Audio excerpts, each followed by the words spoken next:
Bonjour, bienvenue à toutes, c'est Nassifa pour ce nouveau cours vidéo pour mes réseaux sociaux. Donc aujourd'hui, je vais te parler comme résumé de quelle est la thématique des derniers épisodes du podcast pour t'inviter ou stimuler à les écouter. D'ailleurs, je t'invite déjà, indépendamment de ce que tu vas écouter, ce que tu vas écouter maintenant.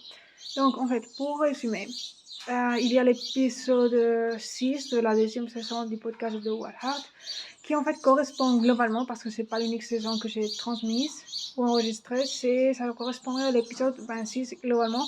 Mais bon, c'est vrai que sur cette deuxième saison, je focalise spécialement, c'est exclusif pour les femmes, et j'aborde des thématiques aussi qui sont liées à ta psychologie féminine, dans l'interaction qu'elle a, ou son influence dans la qualité de liaison d'amitié que tu peux créer avec ton chien et vice versa, d'accord? C'est-à-dire dans l'autre direction, comment ton chien peut t'influencer d'une manière bienveillante aussi dans ta psychologie, dans ta gestion psychologique, dans ton self-management psychologique. Et bon, comme femme, en fait, ça aussi, en ajoutant surtout les connaissances ou sagesse de mon histoire que je partage ici tout au long des épisodes. C'est pas uniquement un épisode exclusif sur mon histoire, mais souvent je relis les choses, d'accord? Même s'il y a des infos scientifiques, il y a des, des exemples de mes vécus personnels, etc. Donc, ouais, pour résumer, aujourd'hui, c'est que cet épisode 6 de la deuxième saison, 26 globalement, va sur, le titre s'appelle le rituel, tes sessions sportives ou ta routine sportive plus qu'un rituel superficiel.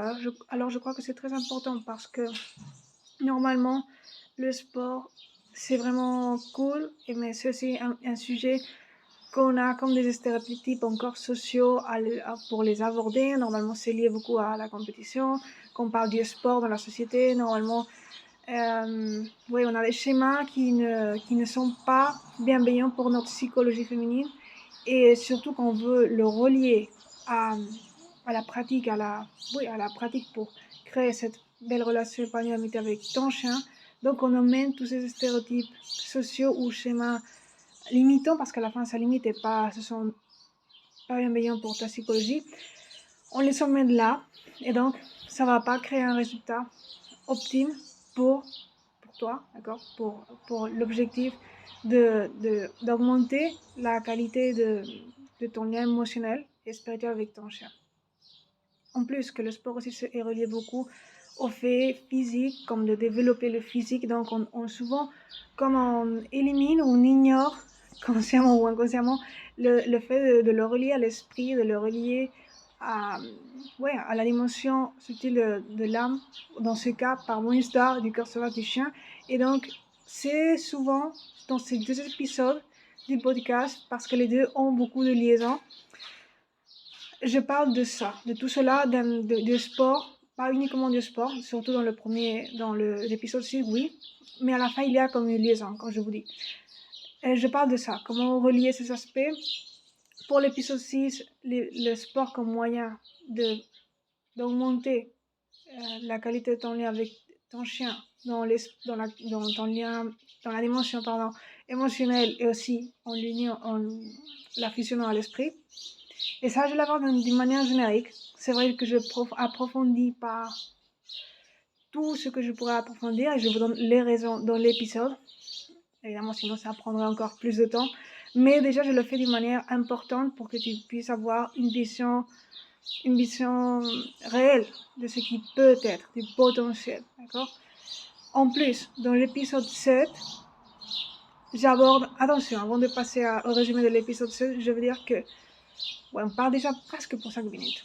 Donc, je voulais dire que le sport, c'est ok. C'est ok que le sport nous aide à nous maintenir physiquement en santé, d'accord, sans stéréotyper notre corps à une certaine, le relier à un stéréotype social, même notre physique. Mais c'est pas uniquement ça. Quand on a une vision physique uniquement de le sport, évidemment, ça a des bienfaits dans notre santé, d'accord. Mais quand on est unidimensionnel dans ce sujet du sport, dans la dimension tangible ou physique ou sensorielle. Donc, on se perd beaucoup de bénéfices dans notre santé psychologique ou personnelle et même, évidemment, aussi dans la qualité de notre lien émotionnel ou d'esprit avec notre chien.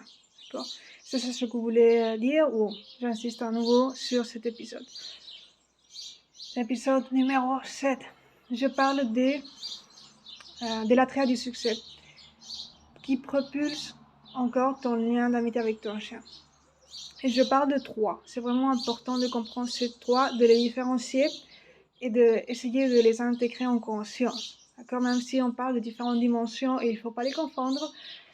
Et donc, cette triade, il s'agit de la création d'habitudes simples via la dimension tangible. Évidemment, on vit dans un monde matériel dans un sens physique et l'invalidé n'est pas sage, mais pas inconditionnellement. D'accord? Donc, c'est vraiment important de prendre en compte cette première partie de la triade. Ça ne veut pas dire que c'est la plus importante, d'ailleurs, mais bon, c'est vraiment important aussi.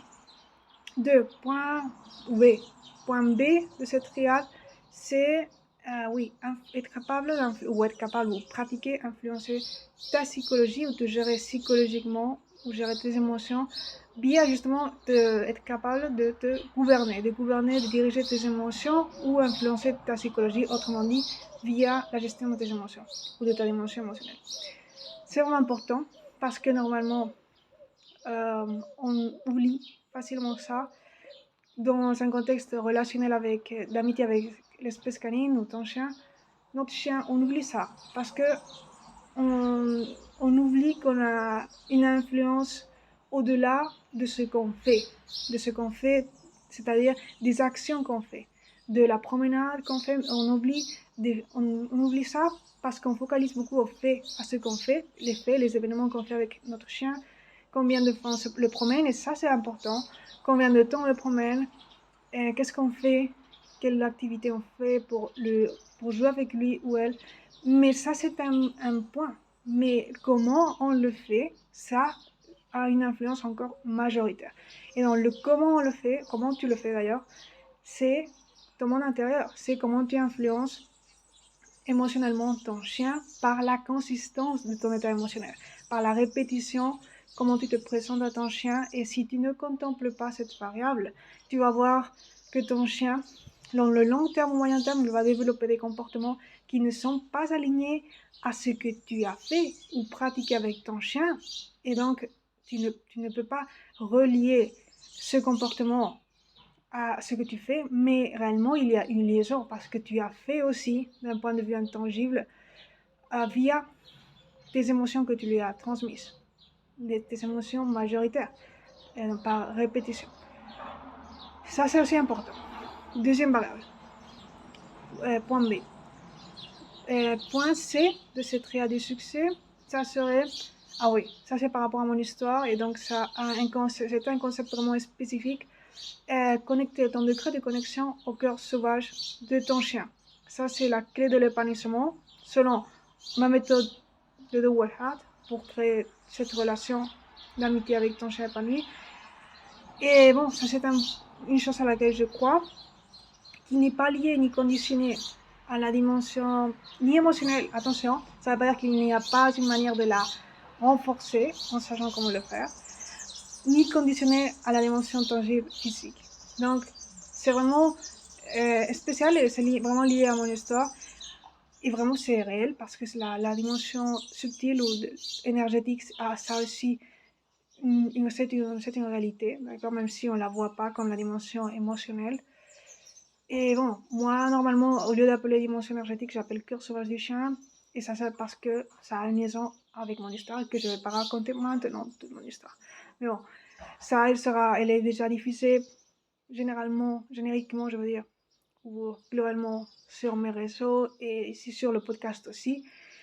Mais c'est vrai que je l'approfondirai encore plus pendant que je publie plus de matériel digitaux ou même dans notre format à venir. Donc c'est ça. C'était tout pour la vidéo d'aujourd'hui. J'espère que vous avez profité beaucoup parce que je n'ai que traité d'une manière, comme j'avais dit, générique là sur la vidéo, mais je vous invite à approfondir sur les épisodes c'est épisode 6, 7 de la deuxième saison. Encore, je relis cela à des faits, à des connaissances scientifiques dans différents points. D'accord? Donc, dans les dimensions qui touchent ça, d'accord? Parce que, évidemment, dans la dimension des corps sauvages, il n'y a pas une liaison scientifique. Ça, c'est par rapport à mon histoire, et vraiment, je crois ça et j'ai vécu cela. Vous me comprenez, donc, à bientôt, on se voit.